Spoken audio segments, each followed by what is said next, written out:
നമസ്കാരം. സ്ഥിരമായിട്ട് മലം പോവാൻ മെഡിസിൻ കഴിക്കുന്ന ഒരുപാട് പേര് നമുക്കിടയിലുണ്ട്.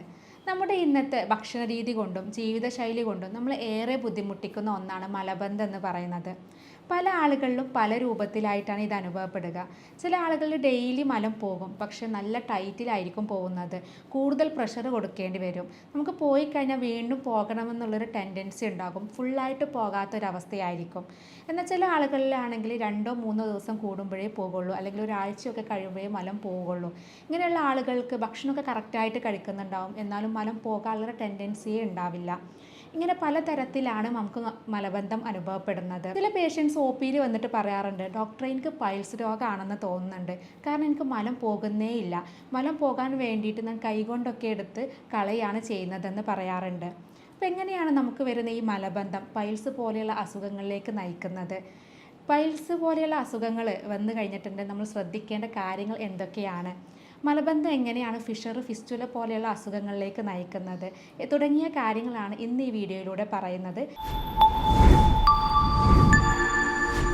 ഞാൻ doctor Semiya, doctor Basil's homeo hospital, Pandikkad, Malappuram ജില്ല. ചെറിയ കുട്ടികൾ മുതൽ മുതിർന്ന ആളുകളിലും അതുപോലെ പ്രായമായവരിലൊക്കെ ഒരുപോലെ കാണുന്ന ഒരു ബുദ്ധിമുട്ടാണ് ഈ മലം പോകാനുള്ള പ്രശ്നം എന്ന് പറയുന്നത്. മലബന്ധം ഇന്ന് ഒരുപാട് പേരിൽ കൂടുതലും കണ്ടുവരുന്നത് അവിടെ ഭക്ഷണ രീതിയിലുള്ള പ്രശ്നങ്ങൾ കൊണ്ടാണ്. നമുക്ക് ഡെയിലി മലം പോയി കഴിഞ്ഞാൽ എല്ലാവർക്കും ഒരു ആശ്വാസമാണ്. എന്നാൽ അതിലെന്തെങ്കിലും ഒരു മാറ്റം വന്നു കഴിഞ്ഞാൽ നമ്മൾ ഡെയിലി സ്ഥിരമായിട്ട് പോകുന്ന സമയത്ത് എന്തെങ്കിലും തിരക്കുകളായി കഴിഞ്ഞിട്ടുണ്ടെങ്കിൽ, അല്ലെങ്കിൽ നമ്മുടെ ഫുഡിൽ എന്തെങ്കിലും ഒരു മാറ്റങ്ങൾ വന്നു കഴിഞ്ഞിട്ടുണ്ടെങ്കിൽ, എന്തെങ്കിലും കൂടുതൽ ടെൻഷനോ കാര്യങ്ങളൊക്കെ വന്നു കഴിഞ്ഞാൽ അപ്പോഴേക്കും നമുക്ക് മലം പോകാനുള്ള ഒരു ബുദ്ധിമുട്ട് അനുഭവപ്പെടാറുണ്ട്. മലബന്ധം വന്നു കഴിഞ്ഞാൽ പല ആളുകൾക്കും ഭയങ്കര ടെൻഷനാണ്. ഇത് പൈൽസ് രോഗമാണോ, അല്ലെങ്കിൽ മലദ്വാരത്തിൻ്റെ ഭാഗത്ത് എന്തെങ്കിലും മുഴകളോ അല്ലെങ്കിൽ ക്യാൻസർ പോലെയുള്ള എന്തെങ്കിലും അസുഖങ്ങളാണോ, അതുകൊണ്ടാണോ മലം പുറത്തേക്ക് പോവാത്തത് എന്ന് പലരും പേടിക്കാറുണ്ട്. അപ്പോൾ മലബന്ധം വരാനുള്ള ഒരു പ്രധാന കാരണങ്ങൾ എന്തൊക്കെയാണെന്ന് നോക്കാം. കൂടുതലായിട്ട് നമ്മൾ നേരത്തെ പറഞ്ഞ പോലെ ഭക്ഷണ രീതിയിലുള്ള പ്രശ്നങ്ങളാണ്. സ്ഥിരമായിട്ട് നമ്മൾ ഹോട്ടൽ ഫുഡുകൾ, ജങ്ക് ഫുഡുകൾ, ഫാസ്റ്റ് ഫുഡുകളൊക്കെ കൂടുതലായിട്ട് കഴിക്കുന്ന ആളുകളിൽ അത്തരം ഫുഡുകളിൽ നാരുകൾ വളരെ കുറവായിരിക്കും. ഇത്തരം നാരുകൾ കുറഞ്ഞ ഫുഡ് കഴിക്കുന്ന ആളുകളിൽ മലബന്ധം വരാനുള്ള സാധ്യതയുണ്ട്. അതുപോലെ തന്നെ വെള്ളം കൂടി കുറയുന്ന ആളുകളിലും, നമുക്ക് സ്ഥിരമായിട്ട് വെയിലത്തൊക്കെ ജോലി ചെയ്യുന്ന ആളുകളിലൊക്കെ മലബന്ധം വരാനുള്ള സാധ്യതയുണ്ട്. അതുപോലെ വ്യായാമക്കുറവ്, പുകവലി, മദ്യപാനം പോലെയുള്ള ശീലമുള്ള ആളുകളിലും മലബന്ധം വരാറുണ്ട്. സ്ത്രീകളിലും കൂടുതലും മലബന്ധം വരാറുള്ളത് പ്രഗ്നൻസി സമയത്ത് കാണാറുണ്ട്. കാരണം കൂടുതലായിട്ട് വയറ് വീർത്തിരിക്കുന്ന സമയത്ത് അവർക്ക് വെള്ളം കുടിക്കാൻ മടിയായിരിക്കും, അല്ലെങ്കിൽ കൂടുതലായിട്ട് കുട്ടിയുടെ പ്രഷർ കാരണം നമുക്ക് മലം പോകാൻ ബുദ്ധിമുട്ടായിരിക്കും. സ്ത്രീകൾ കൂടുതലായിട്ടും ഈ സമയങ്ങളിലാണ് പൈൽസ്, ഫിഷർ പോലെയുള്ള അസുഖങ്ങൾ വരുന്നതും അതുകൊണ്ടാണ്. ഇത്തരത്തിലുള്ള മലബന്ധം കാരണമാണ് അവർക്ക് പൈൽസ് പോലെ അല്ലെങ്കിൽ ഫിഷർ പോലെ അസുഖങ്ങൾ ഈ സമയത്ത് വരുന്നത്. പുരുഷന്മാരിൽ കൂടുതലായിട്ട് മലബന്ധം വരുന്നത് അവരുടെ ഭക്ഷണത്തിലുള്ള മാറ്റങ്ങൾ കൊണ്ടാണ്. കൂടുതലായിട്ട് മൈദയുടെ ഉപയോഗം, അതായത് പൊറോട്ട പോലെയുള്ള ഫുഡുകൾ കൂടുതലായിട്ട് കഴിക്കുക, അല്ലെങ്കിൽ ബ്രെഡ്, പാസ്ത, അതുപോലെ നൂഡിൽസ് പോലെയുള്ള മൈദ കൂടുതൽ അടങ്ങിയിട്ടുള്ള, റിഫൈൻഡ് മൈദകൾ അടങ്ങിയിട്ടുള്ള ഫുഡുകൾ കൂടുതലായിട്ട് കഴിച്ചു കഴിഞ്ഞിട്ടുണ്ടെങ്കിലും അവ നമുക്ക് മലബന്ധം ഉണ്ടാക്കുകയും പൈൽസ്, ഫിഷർ പോലെയുള്ള അസുഖങ്ങളിലേക്ക് നയിക്കുകയും ചെയ്യും. അപ്പോൾ ഞാൻ നേരത്തെ പറഞ്ഞു, പല ആളുകളും പേടിക്കാറുണ്ട്, ഇത് പൈൽസ് കൊണ്ടാണോ നമുക്ക് ഈ മലബന്ധം വരുന്നത്, മലം ഡെയിലി പോകാത്തത് അതുകൊണ്ടാണോ എന്നുള്ളതൊക്കെ ടെൻഷൻ അടിക്കാറുണ്ട്. അപ്പോൾ ഈ മലബന്ധം എങ്ങനെയാണ് നമുക്ക് പൈൽസ് രോഗത്തിലേക്ക് നയിക്കുന്നതെന്ന് നോക്കാം. ഈ മലം നമുക്ക് പോകാതെ കൂടുതൽ സമയം നമ്മുടെ വൻകുടലിൻ്റെ ഭാഗത്ത് കെട്ടിക്കിടന്ന് കഴിഞ്ഞിട്ടുണ്ടെങ്കിൽ അവിടെ രക്തോട്ടം കുറയും. ഇങ്ങനെ രക്തോട്ടം കുറഞ്ഞു കഴിഞ്ഞിട്ടുണ്ടെങ്കിൽ ആ ഭാഗത്തുള്ള രക്തക്കുഴലുകളിൽ രക്തം കെട്ടിക്കിടക്കുകയും അത് വീർത്ത് വരികയും ചെയ്യും. ഈ ഒരു അവസ്ഥയാണ് നമ്മൾ പൈൽസ് എന്ന് പറയുന്നത്. അതുകൊണ്ടാണ് നമുക്ക് മലബന്ധം വന്നു കഴിഞ്ഞാൽ അത് കറക്റ്റായിട്ട് ചികിത്സ എടുക്കണം എന്ന് പറയുന്നത്. സ്ഥിരമായിട്ട് മലബന്ധം വരുന്ന ആളുകളിലാണ് ഇതുപോലെ പൈൽസ് രോഗം വരുന്നത്. പൈൽസ് പറയുന്നത് ആ ഭാഗത്ത് നരമ്പുകൾ തടിക്കുകയാണ് ചെയ്യുന്നത്. പൈൽസ് രോഗം ഉള്ളവരിൽ തിരിച്ച് മലബന്ധം വരാം, അതല്ലെങ്കിൽ മലബന്ധം കാരണം നമുക്ക് പൈൽസ് രോഗം വരാറുണ്ട്. ഇനി മലബന്ധം നമുക്ക് പൈൽസ് രോഗം കൊണ്ടാണെന്ന് മനസ്സിലാക്കുന്നത് എങ്ങനെയാണെന്ന് നോക്കാം. നമുക്ക് പൈൽസ് ഉള്ള ആളുകളിലാണെങ്കിൽ മലം കൂടുതലായിട്ട് പോകാൻ വേണ്ടിയിട്ട് നമ്മൾ പ്രഷർ കൊടുക്കുന്ന സമയത്ത് ചില ആളുകളിൽ ഈ നരമ്പുകൾ പുറത്തേക്ക് തള്ളി നിൽക്കാറുണ്ട്. അല്ലെങ്കിൽ നമ്മുടെ മലദ്വാരത്തിൻ്റെ ഭാഗത്തുള്ള നരമ്പുകൾ, പുറമേയുള്ള നരമ്പുകളാണെങ്കിൽ തടിക്കുന്നതെങ്കിൽ അത് നമ്മൾ എക്സ്റ്റേണൽ പൈൽസ് എന്നാണ് പറയുക. ഈ എക്സ്റ്റേണൽ പൈൽസ് കാരണം നമുക്ക് അവിടെ തടിപ്പുകൾ അനുഭവപ്പെടാറുണ്ട്. എന്നാൽ ചില ആളുകളിൽ തടിപ്പുകളൊന്നും ഉണ്ടാവില്ല, എന്നാൽ കൂടുതലായിട്ട് ബ്ലീഡിംഗ് ആണ് ഉണ്ടാവാറുള്ളത്. നമ്മൾ കൂടുതലായിട്ട് മലം പോകാൻ വേണ്ടി പ്രഷർ കൊടുക്കുന്ന സമയത്ത് ഈ രക്തക്കുഴലുകൾ പൊട്ടുകയും അതിൽ നിന്ന് ബ്ലീഡിംഗ് വരികയും ചെയ്യും. ഇങ്ങനെ ബ്ലീഡിംഗ് ഉണ്ടെങ്കിലും നമുക്കത് പൈൽസ് രോഗത്തിൻ്റെ ഒരു ലക്ഷണമായിരിക്കാം. അതുപോലെ നമുക്ക് ഇടയ്ക്കിടയ്ക്കായിട്ട് ഇങ്ങനെ ബാത്റൂമിൽ പോകാനുള്ളൊരു ടെൻഡൻസി വരിക. കാരണം നമുക്ക് പൈൽസ് രോഗം എന്ന് പറയുന്നത് ഞാൻ നേരത്തെ പറഞ്ഞു, അവിടെ തടിപ്പുകൾ വരുന്നതാണ്. ഇങ്ങനെ തടിപ്പുകൾ വന്നു കഴിഞ്ഞിട്ടുണ്ടെങ്കിൽ നമുക്ക് അവിടെ മലം വന്ന ഒരു മലം പോകാനുള്ളൊരു ടെൻഡൻസി വരികയും അത് നമുക്ക് ഇടയ്ക്കിടയ്ക്കായിട്ട് ബാത്റൂമിൽ പോകാനുള്ളൊരു ടെൻഡൻസി വരികയും ചെയ്യും. അതുകൊണ്ടാണ് നമുക്ക് ബാത്റൂമിൽ പോയി കഴിഞ്ഞാൽ വീണ്ടും പോകാനുള്ളൊരു തോന്നൽ വരുന്നതും അതുകൊണ്ടാണ്. അപ്പോൾ ഇത്തരം ലക്ഷണങ്ങൾ ഉണ്ടെങ്കിൽ നമുക്കത് മനസ്സിലാക്കാം മലബന്ധം ഉണ്ടെങ്കിൽ. ഒപ്പം ഇത്തരം ലക്ഷണങ്ങൾ കൂടെ ഉണ്ടെങ്കിൽ അത് പൈൽസ് രോഗം കൊണ്ടാണെന്നുള്ളത് നമുക്ക് മനസ്സിലാക്കാം. ഇനി മലബന്ധം കൊണ്ട് നമ്മൾ കൂടുതൽ ബുദ്ധിമുട്ടിക്കുന്ന ഒരു അസുഖമാണ് ഫിഷർ രോഗം എന്ന് പറയുന്നത്. ഇന്ന് ഏറ്റവും കൂടുതൽ ആളുകളിൽ കാണുന്നതും ഈ ഫിഷർ രോഗമാണ്. മലം നല്ല ടൈറ്റിൽ പോകുന്ന സമയത്ത് നമ്മുടെ മലദ്വാരത്തിൻ്റെ ഭാഗം പൊട്ടിയിട്ട് മുറിവ് വരുന്നതിനെയാണ് നമ്മൾ ഫിഷർ എന്ന് പറയുന്നത്. മലദ്വാരത്തിലുണ്ടാകുന്ന വിള്ളലുകളാണിവ. ഇവ വരുമ്പോഴാണ് നമുക്ക് കഠിനമായിട്ടുള്ള വേദന, പുകച്ചിൽ, നീറ്റിലൊക്കെ വരുന്നത്. അത് മലം പോകുന്ന സമയത്തായിരിക്കാം, അല്ലെങ്കിൽ മലം പോകുന്നതിന് മുമ്പ് നമുക്കത് അനുഭവപ്പെടാം. അതല്ലെങ്കിൽ മലം പോയി കഴിഞ്ഞാൽ കുറേ മണിക്കൂറുകൾ ഈ വേദന നമുക്ക് അനുഭവപ്പെടാറുണ്ട്. ഫിഷർ രോഗത്തിന് കൂടുതലായിട്ടും കണ്ടുവരുന്നത് ഈ വേദനയാണ്.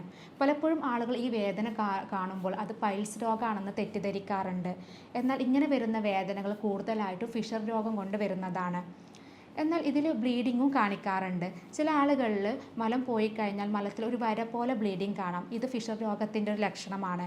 കാരണം ആ മുറിവിലൂടെ വരുമ്പോഴാണ് ഇതുപോലെ ബ്ലീഡിങ് വരുന്നത്.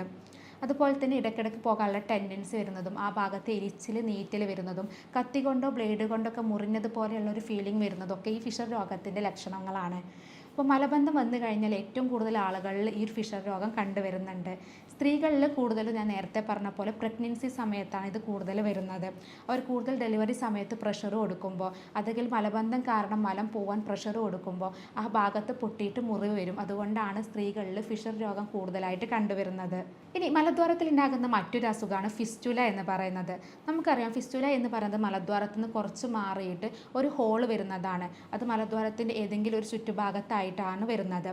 ഈ ഹോളുകൾ വരുന്ന സമയത്ത് ആ ഭാഗത്ത് തടിപ്പുകൾ വന്ന് അതിലൂടെ പഴുപ്പും നീരും പോകുന്ന ഒരു അവസ്ഥയാണ് ഫിസ്റ്റുല എന്ന് പറയുന്നത്. മലബന്ധം സ്ഥിരമായിട്ടുള്ള ആളുകളിൽ ഫിസ്റ്റുല വരാനുള്ള സാധ്യത വളരെ കൂടുതലാണ്. കാരണം മലം പോകാനുള്ളൊരു ബുദ്ധിമുട്ട് കാരണം ഇത് പുറത്തേക്ക് പോകാനുള്ളൊരു ടെൻഡൻസി ഉണ്ടാകും. അങ്ങനെയാണ് ഈ ട്രാക്റ്റ് ഫോം ചെയ്യുന്നതും അത് അവിടെ പഴുപ്പായിട്ടും അതുപോലെ നീര് പോലെ വരുന്നതൊക്കെ ഇതുകൊണ്ടാണ്. അപ്പോൾ മലബന്ധം നമുക്ക് പൈൽസ്, ഫിഷർ, ഫിസ്റ്റുല പോലെയുള്ള മലദ്വാരത്തിലുണ്ടാകുന്ന ഇത്തരം രോഗങ്ങളിലേക്കൊക്കെ നയിക്കാറുണ്ട്. അതുകൊണ്ട് തന്നെ നമുക്ക് മലബന്ധം വന്നു കഴിഞ്ഞിട്ടുണ്ടെങ്കിൽ അതിന് കറക്റ്റായിട്ടുള്ള ചികിത്സ എടുക്കുക. പല ആളുകളും ഇങ്ങനെ മലബന്ധം വന്നു കഴിഞ്ഞാൽ നമ്മൾ ഹോസ്പിറ്റലിൽ പോകാതെ അടുത്തുള്ള മെഡിക്കൽ ഷോപ്പിലൊക്കെ പോയിട്ട് വയറിളകാനുള്ള മരുന്ന് കഴിക്കും. സ്ഥിരമായിട്ട് ഇങ്ങനെയുള്ള മരുന്നുകൾ കഴിക്കുന്ന ആളുകൾ ഒരുപാട് പേരുണ്ട്. എന്നാൽ ഇത്തരം മരുന്നുകൾ സ്ഥിരമായിട്ട് കഴിച്ചു കഴിഞ്ഞിട്ടുണ്ടെങ്കിൽ നമുക്ക് പിന്നീട് ഈ മരുന്നുകൾ കഴിക്കാതെ മലം പോകാത്തൊരവസ്ഥ വരും. അതുകൊണ്ട് തന്നെ ഇത്തരം മലം പോകാനുള്ള മെഡിസിൻസ് ഉപയോഗിക്കാതിരിക്കുന്നതാണ് നല്ലത്.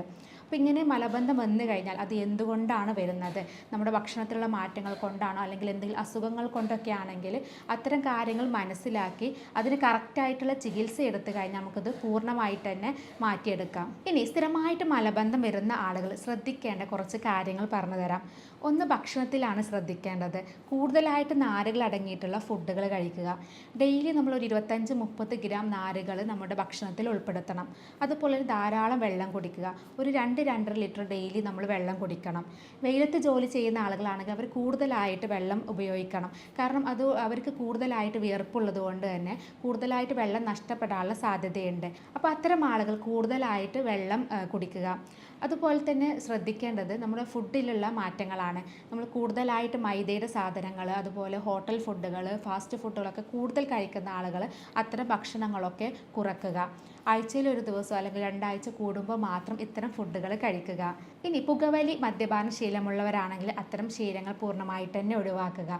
അതുപോലെ തന്നെ ഡെയിലി വ്യായാമം ചെയ്യുന്നത് നല്ലതാണ്. ഇത് നമ്മുടെ ആ ഭാഗത്തുള്ള രക്തോട്ടം കൂടാനും അത് നമുക്ക് ആ ഭാഗത്തുള്ള മലബന്ധം ഒഴിവാകാനും മലം കെട്ടിക്കിടക്കുന്നത് പൂർണ്ണമായിട്ട് മാറാനും സഹായിക്കും. അതുകൊണ്ട് തന്നെ ഡെയിലി നമ്മളൊരു 45 മിനിറ്റ് അല്ലെങ്കിൽ ഒരു 30 മിനിറ്റ് നമ്മൾ ഡെയിലി വ്യായാമം ചെയ്യുന്നത് വളരെ നല്ലതാണ്. അതുപോലെ മലബന്ധം സ്ഥിരമായിട്ടുള്ള ആളുകളാണെങ്കിൽ കുറച്ച് ബ്ലഡ് ടെസ്റ്റുകൾ ചെയ്യുന്നത് നല്ലതാണ്. അതായത് തൈറോയ്ഡ് ഫംഗ്ഷൻ ടെസ്റ്റ് ചെയ്ത് കഴിഞ്ഞാൽ നമുക്ക് തൈറോയ്ഡ് രോഗം ഉള്ളവരിൽ മലബന്ധം വരാനുള്ള സാധ്യതയുണ്ട്. തൈറോയ്ഡ് രോഗത്തിൽ ഹൈപ്പോതൈറോയിഡിസത്തിലാണ് മലബന്ധം വരാനുള്ള സാധ്യത കൂടുതൽ. ഹൈപ്പോതൈറോയിഡിസം എന്ന് പറയുന്നത് നമ്മുടെ തൈറോയ്ഡ് ഹോർമോണുകൾ കുറയുന്നതും അതുപോലെ TSHൻ്റെ ലെവൽ കൂടുന്ന ഒരു അവസ്ഥയാണ്. ഇങ്ങനെ വന്നു കഴിഞ്ഞാൽ നമുക്ക് മലദ്വാരത്തിൻ്റെ ഭാഗത്ത് മലം പോകാനുള്ള ബുദ്ധിമുട്ടുകൾ അനുഭവപ്പെടാറുണ്ട്. അപ്പോൾ മലബന്ധം സ്ഥിരമായിട്ടുള്ള ആളുകൾ അതിൻ്റെ കൂടെ തന്നെ ഈ ഹൈപ്പോതൈറോയിഡ്സിൻ്റെ മറ്റ് ലക്ഷണങ്ങൾ കാണിക്കുന്നുണ്ടെങ്കിൽ, അതായത് മുടി കൊഴിച്ചിൽ, തടി കൂടുതലായിട്ട് വരിക, ക്ഷീണം അനുഭവപ്പെടുക, എപ്പോഴും കിടക്കണമെന്നുള്ള ടെൻഡൻസി വരിക, സ്ത്രീകളിലാണെങ്കിൽ പീരിയഡ്സിലുള്ള മാറ്റങ്ങൾ വരിക, ഇങ്ങനെയുള്ള ലക്ഷണങ്ങളും മലബന്ധത്തിൻ്റെ കൂടെ കാണിക്കുന്നുണ്ടെങ്കിൽ തീർച്ചയായിട്ടും ഒരു ഡോക്ടറെ കാണിച്ച് അത് ബ്ലഡ് ടെസ്റ്റ് ചെയ്ത് തൈറോയ്ഡ് രോഗം ഇല്ല എന്നുള്ളത് ഉറപ്പുവരുത്തുക. അതുപോലെ കൊളസ്ട്രോൾ പോലെയുള്ള അസുഖങ്ങളിലും ഷുഗർ പോലെയുള്ള അസുഖങ്ങളിലൊക്കെ സ്ഥിരമായിട്ട് ഇതിനുള്ള മെഡിസിൻസ് കഴിക്കുന്ന ആളുകളിലൊക്കെ മലബന്ധം വരാനുള്ള സാധ്യതയുണ്ട്. അപ്പോൾ അതുകൊണ്ട് തന്നെ കറക്റ്റായിട്ട് ബ്ലഡ് ടെസ്റ്റുകൾ ചെയ്ത് കഴിഞ്ഞാൽ ഇത്തരം രോഗങ്ങളുണ്ടോ എന്നുള്ളത് നമുക്ക് അറിയാൻ പറ്റും. പലപ്പോഴും കുട്ടികളിൽ മലബന്ധം വരാനുള്ള ഒരു പ്രധാന കാരണം എന്ന് പറയുന്നത് അവർക്ക് മലം പോകാനുള്ള ഒരു മടി കാരണമാണ്. അവർക്ക് ടോയ്ലറ്റിൽ പോയി ഇരിക്കാനുള്ളൊരു മടി കാരണമാണ്. പലപ്പോഴും അവർക്ക് കളിക്കുന്നതിനിടയിലോ അല്ലെങ്കിൽ അവർക്ക് ഇഷ്ടമുള്ള എന്തെങ്കിലും കാര്യങ്ങൾ ചെയ്യുന്നതിനിടയിലായിരിക്കും ബാത്റൂമിൽ പോകാനുള്ളൊരു ടെൻഡൻസി വരുന്നത്. ആ സമയത്ത് അവർക്ക് പോകാൻ മടിയായിരിക്കും. അങ്ങനെ പിടിച്ചു വെക്കുന്ന സ്വഭാവമുള്ള ഒരുപാട് കുട്ടികൾ നമുക്കിടയിലുണ്ട്.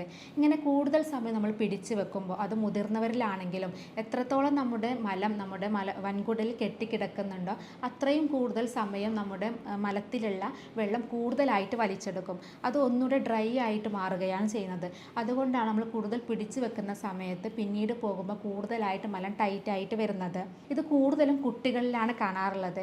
എന്നാൽ ഇന്നത്തെ ആളുകളിലും മുതിർന്ന ആളുകളിലും അതുപോലെ സ്കൂൾ കുട്ടികളിലൊക്കെ കൂടുതലും ഇത് കണ്ടുവരുന്നുണ്ട്. കാരണം അവരുടെ ബിസി ലൈഫ് കാരണം കറക്റ്റ് സമയത്തിന് നമുക്ക് ബാത്റൂമിൽ പോകാനുള്ള ഒരു മടി കാരണമൊക്കെയാണ് ഇങ്ങനെയുള്ള പ്രശ്നങ്ങൾ കണ്ടുവരുന്നത്. അതുകൊണ്ട് തന്നെ നമുക്ക് മലം പോകണമെന്നുള്ളൊരു ടെൻഡൻസി വന്നു കഴിഞ്ഞാൽ നിർബന്ധമായിട്ട് നമ്മൾ ടോയ്ലറ്റിൽ പോവുക, കൂടുതൽ സമയം പിടിച്ചു വെക്കാതിരിക്കുക. അതുപോലെ തന്നെ ഇന്ന് കൂടുതൽ ആളുകളും കാണുന്ന ഒരു ശീലമാണ് ടോയ്ലറ്റ് ശീലമാണ് കൂടുതൽ സമയം ബാത്റൂമിൽ ഇരിക്കുക എന്നുള്ളത്. കുറേ സമയം നമ്മൾ ബാത്റൂമിൽ ഇരുന്ന് കഴിഞ്ഞാൽ അവിടെയുള്ള മസിൽസിന് കൂടുതൽ ഇറിറ്റേഷൻ വരികയും അത് ലൂസ് ആവുകയും അത് നമുക്ക് കൂടുതൽ അവിടെ ഫിഷർ പോലെയുള്ള അസുഖങ്ങളും അതുപോലെ പൈൽസ് പോലെയുള്ള അസുഖങ്ങളൊക്കെ വരാനുള്ള സാധ്യതയുണ്ട്. അതുകൊണ്ട് തന്നെ അത്തരം ശീലമുള്ള ആളുകളാണെങ്കിൽ ആ ശീലങ്ങളൊക്കെ പൂർണ്ണമായിട്ട് തന്നെ ഒഴിവാക്കുക. ഇനി മലബന്ധം കാരണം നമുക്ക് പൈൽസ്, ഫിഷർ, ഫിസ്റ്റുല പോലെയുള്ള അസുഖങ്ങളൊക്കെ ഉള്ളവരാണെങ്കിൽ തീർച്ചയായിട്ടും വേറെ കുറച്ച് കാര്യങ്ങൾ കൂടെ നമ്മൾ ശ്രദ്ധിക്കേണ്ടതുണ്ട്. കൂടുതൽ സമയം ഇരുന്ന് ജോലി ചെയ്യുന്ന ആളുകളാണെങ്കിൽ നമ്മൾ ഓരോ മണിക്കൂറും എഴുന്നേറ്റ് റിലാക്സ് ചെയ്യണം. കാരണം കൂടുതൽ സമയം ഇരിക്കുന്ന സമയത്ത് ആ ഭാഗത്ത് രക്തോട്ടം കുറയുകയും ഇതുപോലെ നരമ്പുകളിൽ രക്തം കെട്ടിക്കിടക്കുകയും പൈൽസ് രോഗം കൂടുതലാവാൻ സാധ്യതയുണ്ട്. അതുകൊണ്ടാണ് കൂടുതലായിട്ട് ഇരുന്ന് ജോലി ചെയ്യുന്ന ആളുകളിൽ ഇത്തരം രോഗങ്ങൾ കൂടുതലായിട്ട് കണ്ടുവരുന്നത്. അതുപോലെ കൂടുതൽ യാത്രയൊക്കെ ചെയ്യുന്ന സമയത്താണെങ്കിലും നമ്മൾ ഇടയ്ക്കിടയ്ക്കായിട്ട് ഒന്ന് റെസ്റ്റ് ചെയ്യുന്നത് വളരെ നല്ലതാണ്. മലബന്ധമുള്ള ആളുകൾ നമ്മൾ വീട്ടിൽ വെച്ച് ചെയ്യാവുന്ന കുറച്ച് ടിപ്സുകൾ പറഞ്ഞു തരാം. ജീരകം വളരെ നല്ലതാണ്. ജീരകം ഇട്ട് തിളപ്പിച്ചിട്ടുള്ള വെള്ളം കുടിക്കുന്നത് കറക്റ്റായിട്ട് പോകാൻ വേണ്ടിയിട്ട് സഹായിക്കും. അതുപോലെ തന്നെ ജീരകത്തിൽ അടങ്ങിയിട്ടുള്ള ആൻറ്റി ഓക്സിഡൻസ് ഒക്കെ നമുക്ക് ആ ഭാഗത്തുള്ള മസിൽസിനെ കൂടുതൽ റിലാക്സ് ചെയ്യിപ്പിക്കുകയും അത് മലം കറക്റ്റ് പോകാൻ വേണ്ടിയിട്ട് സഹായിക്കുകയും ചെയ്യും. അതുപോലെ കറുത്ത ഉണക്കമുന്തിരി രാത്രിയിൽ വെള്ളത്തിലിട്ട് കുതിർത്ത് വെച്ച് രാവിലെ വെറും വയറ്റിൽ ആ വെള്ളത്തോട് കൂടെ കുടിക്കുന്നത് വളരെ നല്ലതാണ്. ഇതും മലബന്ധം പൂർണ്ണമായിട്ട് ഒഴിവാകാൻ വേണ്ടി സഹായിക്കും. ഇത് 1-2 ദിവസം ചെയ്താൽ പോരാ, ഒരാഴ്ചയെങ്കിലോ അല്ലെങ്കിൽ 2 ആഴ്ചയോ കണ്ടിന്യൂസ് ആയിട്ട് ചെയ്ത് കഴിഞ്ഞിട്ടുണ്ടെങ്കിൽ നമുക്ക് മലബന്ധം പൂർണ്ണമായിട്ട് തന്നെ മാറ്റിയെടുക്കാം. അതുപോലെ അത്തിപ്പഴം രാവിലെ വെറും വയറ്റിൽ കഴിക്കുന്നതും നമുക്ക് മലബന്ധം പോകാൻ വേണ്ടിയിട്ട് സഹായിക്കും. ഇങ്ങനെ സ്ഥിരമായിട്ട് മലബന്ധമുള്ള ആളുകൾ ഇത്തരം കാര്യങ്ങൾ ശ്രദ്ധിച്ചു കഴിഞ്ഞാൽ നമുക്കത് മലബന്ധം വരാതെ നോക്കാം. ഇനി ചികിത്സയിലേക്ക് വരികയാണെങ്കിൽ ഇതിന് ഫലപ്രദമായിട്ടുള്ള ചികിത്സ ലഭ്യമാണ്. നമ്മളിവിടെ ചെയ്യുന്നത് രോഗിയുടെ ശാരീരികവും മാനസികവുമായിട്ടുള്ള കാര്യങ്ങൾ പഠിച്ച് യൂറോപ്യൻ നിർമ്മിത സോഫ്റ്റ്വെയറുകൾ ഉപയോഗിച്ചാണ് ചികിത്സ കൊടുക്കുന്നത്. അതുകൊണ്ട് തന്നെ ഇത്തരം രോഗങ്ങൾ നമുക്ക് ഫലപ്രദമായിട്ട് തന്നെ ചികിത്സിക്കാൻ പറ്റാറുണ്ട്.